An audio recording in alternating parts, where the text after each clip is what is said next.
Halo, apakah kalian tahu bagaimana perusahaan mengelola keuangannya? Mengapa pengelolaan penting? Hal tersebut akan dibahas secara garis besar pada ruang lingkup manajemen keuangan berikut ini. Apa sih manajemen keuangan? Manajemen keuangan adalah manajemen dana yang berkaitan dengan usaha pengumpulan dana untuk pembiayaan investasi secara efisien maupun pengalokasian dana dalam berbagai bentuk investasi secara efektif dan usaha pendistribusian keuntungan secara optimal. Lalu, apa fungsi manajemen keuangan? Pertama, pengambilan keputusan pemenuhan kebutuhan dana atau financing decision secara efisien. Seperti, dari mana saja dana yang digunakan untuk membeli aktiva? Dana yang digunakan untuk membeli aktiva bisa berasal dari modal asing seperti hutang bank dan obligasi, serta bisa juga berasal dari modal sendiri seperti laba ditahan dan saham. Kemudian, mengenai keputusan pendanaan, dibagi menjadi dua yaitu jangka panjang dan jangka pendek. Keputusan pendanaan jangka panjang akan membawa dampak pada struktur modal atau perbandingan antara modal sendiri dengan hutang, seperti obligasi atau saham preferen. Sedangkan pendanaan jangka pendek berkaitan dengan sumber dana untuk memenuhi kebutuhan kas sementara perusahaan, seperti hutang wesel dan hutang dagang. Kedua, pengambilan keputusan investasi atau investment decision secara efektif, seperti keputusan keuangan tentang aktiva mana yang harus dibeli. Pertama, ada aktiva real atau nyata.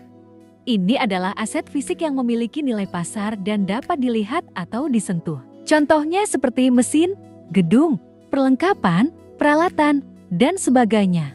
Kedua, ada aktiva tidak nyata. Aset ini tidak berwujud atau tidak memiliki bentuk fisik, tetapi memiliki nilai yang dapat diukur dan memberikan keuntungan kepada perusahaan dalam jangka waktu tertentu. Contohnya seperti paten, hak cipta, merek, dan sebagainya. Kemudian, keputusan investasi dibagi menjadi dua, yaitu jangka panjang dan jangka pendek. Keputusan investasi jangka panjang melibatkan komitmen dana untuk periode waktu yang lebih lama, biasanya lebih dari 1 tahun. Contohnya seperti pembelian aktiva tetap. Sedangkan keputusan investasi jangka pendek melibatkan komitmen dana untuk periode waktu yang relatif singkat, biasanya kurang dari 1 tahun. Contohnya adalah investasi pada aktiva lancar seperti kas, piutang, dan persediaan yang disebut dengan modal kerja.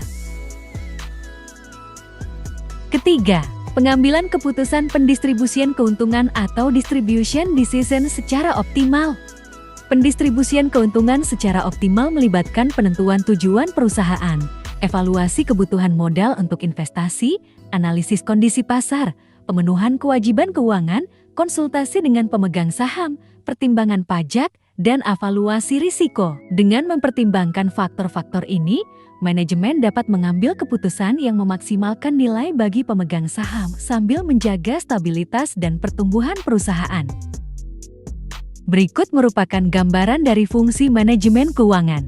JT pemberi kredit dan pemegang saham akan memberikan dana kepada manajemen keuangan yang nantinya akan dialokasikan untuk pembangunan. Berikut akan dijelaskan secara lebih detail. Pemberi kredit memberikan pinjaman perusahaan dengan harapan mendapatkan kembali pokok pinjaman serta bunga yang telah disepakati. Kreditor memerlukan kepastian bahwa perusahaan mampu mengelola dan mengalokasikan dana dengan baik untuk memenuhi kewajiban pembayaran pinjaman dan bunga. Pemegang saham adalah pemilik perusahaan yang berinvestasi dalam harapan mendapatkan keuntungan, baik melalui apresiasi harga saham atau pembagian dividen. Mereka memantau bagaimana manajemen perusahaan mengalokasikan dana dan apakah keputusan tersebut menguntungkan bagi pertumbuhan dan profitabilitas perusahaan. Dana yang diberikan oleh pemberi kredit dan pemegang saham akan diserahkan kepada manajemen keuangan. Manajemen keuangan bertanggung jawab atas pengelolaan dan alokasi dana perusahaan. Mereka harus membuat keputusan tentang bagaimana mengalokasikan dana yang diperoleh dari pemegang saham atau pemberi kredit untuk berbagai keperluan.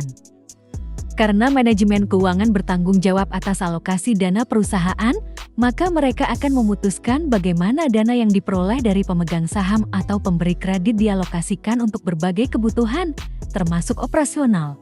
investasi, atau pembangunan. Keputusan alokasi ini harus didasarkan pada analisis yang cermat untuk memaksimalkan pengembalian investasi dan meminimalkan risiko. Manajemen keuangan memainkan peran kunci dalam proses pembangunan dengan mengalokasikan dana untuk proyek-proyek yang dianggap strategis untuk pertumbuhan dan ekspansi perusahaan.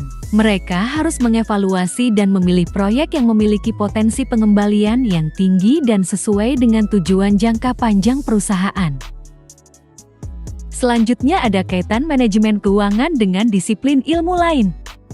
Dalam penerapannya, manajemen keuangan tidak dapat berdiri sendiri. Manajemen keuangan selalu berkaitan erat dengan berbagai disiplin ilmu yang lain seperti akuntansi, ilmu ekonomi makro dan mikro, manajemen pemasaran, manajemen produksi, metode kuantitatif, dan manajemen sumber daya manusia.